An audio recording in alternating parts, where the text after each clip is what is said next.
Did Spartans truly sacrifice their own children for war? An enigma wrapped in a riddle, shrouded in the mists of history, the Spartans have intrigued historians for centuries. To truly understand them, we must first journey back to ancient Greece, to the rugged terrain of Laconia, where the city-state of Sparta once stood. Here, in this austere land, a unique society took shape, marked by a strict militaristic system and the unusual practice of dual kingship. This is the world we will explore together on Cryptic Mystic Vault. From the rigorous training of the Agoge, where boys were molded into warriors, to the empowered role of Spartan women, we'll delve into the facets of Spartan life that made them one of the most fascinating civilizations of antiquity. Shall we unravel the mystery of the Spartan society, one strand at a time? The Spartan society was a well-oiled machine, designed for one purpose: war. At the core of this society was the Agoge, an extensive training program that every Spartan boy had to undergo. It started at the tender age of 7 and continued until they reached 30. This wasn't just physical training. It was a comprehensive curriculum that included music, dance, and even public speaking. But make no mistake, the primary focus was on developing hardy warriors. The Spartan way of life was all about discipline and resilience. Everything they did, from their eating habits to their sleeping routines, was meant to enhance their toughness. The communal syssitia, where all male Spartans ate together, was a key aspect of this. It wasn't just about sharing a meal. It was a way to reinforce social unity and ensure that everyone, regardless of their social status, adhered to the same austere lifestyle. Amidst this warrior culture, let's not overlook the role of Spartan women. They were considered the backbone of Spartan society.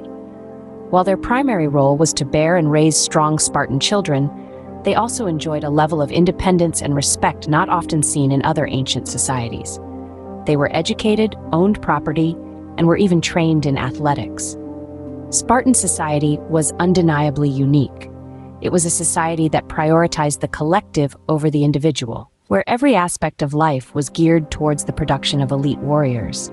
But it was also a society that valued its women and understood their critical role in maintaining the Spartan way of life. The Spartan society was a living testament to their belief: austerity, loyalty, and courage. Spartans were not just warriors, they were the epitome of military strategy and tactics. Their military prowess went far beyond the famed Battle of Thermopylae. They played a pivotal role in the Peloponnesian War, where they stood as a beacon of military might against the Athenian Empire. The disciplined Spartan hoplites, renowned for their ironclad phalanx formation, were a force to be reckoned with on the battlefield. This formation was a wall of shields and spears, a strategic formation that served as both offensive and defensive. The phalanx was a perfect example of Spartan unity and discipline, a testament to their rigorous training and unyielding spirit. Each Spartan soldier knew his place, his role, and the importance of the man standing next to him. This was not just a formation, but a symbol of Spartan society itself: ordered, disciplined, and unyielding. Their strategies extended beyond the battlefield, too. They were masters of leveraging psychological warfare, their reputation alone enough to strike fear into the hearts of their enemies. But despite their stern exterior, Spartans were also known for their cunning and wit, using deception as a weapon just as effectively as their spears and shields. The Spartan military prowess was not just about brute force, it was about strategic brilliance. Every empire has its zenith and nadir, so did the mighty Sparta. The decline of Sparta was an intricate blend of internal and external factors. Internally, one of the main contributors was the Helots system. These were the subjugated peoples who worked Spartan lands, providing the sustenance for the warrior society. However, the Helots often outnumbered their Spartan masters by as much as 10 to 1. This created a constant undercurrent of tension and periodic revolts that gradually eroded the strength and stability of Spartan society. Simultaneously, Sparta faced significant external challenges. Key military defeats, such as the catastrophic Battle of Leuctra in 371 BC, where the Thebans shattered the myth of Spartan invincibility, marked the beginning of the end for the Spartan military supremacy. These defeats were not just blows to Spartan morale, but also led to the loss of territories and the subsequent decrease in Helot labor force, further destabilizing the Spartan economy. Another external pressure was the rise of other Greek city-states, like Athens and Thebes, which began to challenge Spartan hegemony. As these rivals gained power, they gradually tipped the balance against Sparta. The constant warfare and power struggles drained Spartan resources and manpower, leaving them vulnerable to internal strife and external invasions. In essence, the Spartan decline was a slow process, not an abrupt fall. It was a gradual erosion of their military might, economic stability, and societal unity. The Spartans, revered for their courage and discipline, could not ward off the inevitable. The societal rigidity that once made them formidable became their Achilles' heel, preventing them from adapting to changing circumstances and threats. Sparta's decline was a combination of internal decay and external pressure, a potent mix that even the mighty Spartans could not resist. The Spartan legacy is not just about their fall, it's about their lasting impact on the world. Their influence can be seen everywhere, from our modern military tactics to our cultural perceptions of what it means to be a warrior. The Spartans were more than just fierce fighters. They were a society built on discipline, loyalty, and courage, values that continue to resonate today. Beyond their military prowess, Sparta was also known for its unique art and architecture. The Spartans favored functionality over extravagance, a value reflected in their simplistic yet effective designs. Their buildings were practical, their statues and pottery austere, mirroring their society's emphasis on utility and purpose.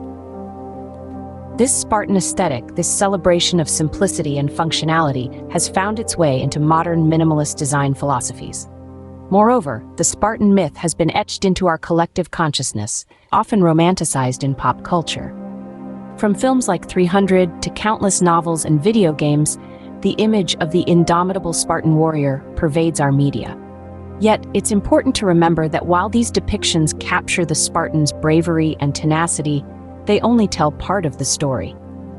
The true legacy of Sparta lies not just in their remarkable military feats, but in their societal values, their unwavering commitment to duty, their respect for discipline, and their understanding of sacrifice. They've left us with a powerful reminder of the strength of unity, the importance of purpose, and the enduring value of courage. The Spartans may have fallen, but their legacy lives on, influencing our culture, our values, and our understanding of what it means to be a warrior. Now, to address the elephant in the room, did Spartans really sacrifice their own children for war? This question has been a subject of debate among historians and scholars alike. Some ancient sources suggest that Spartan society, known for its strict militarism, may have practiced child sacrifice as a form of ritual preparation for war. However, these accounts are often contradicted by other historical documents that depict Spartans as fiercely protective of their young, training them to be warriors from an early age, but not as sacrificial lambs to the slaughter. Modern interpretations further muddy the waters. Some scholars argue that the notion of child sacrifice could be a misinterpretation or exaggeration of the rigorous training and harsh conditions Spartan children were subjected to in the Agoge, their state-sponsored education system. Others suggest that the alleged practice might be a myth, a product of Spartan enemies' propaganda or the romanticization of Sparta's military ethos in later periods. So what is the truth? As with many aspects of ancient history, the answer is not clear-cut. While there's no definitive archaeological evidence to support the claim of child sacrifice, the lack of such evidence doesn't necessarily disprove it either. The question of Spartan child sacrifice remains a puzzle, a testament to the enigma that was Sparta.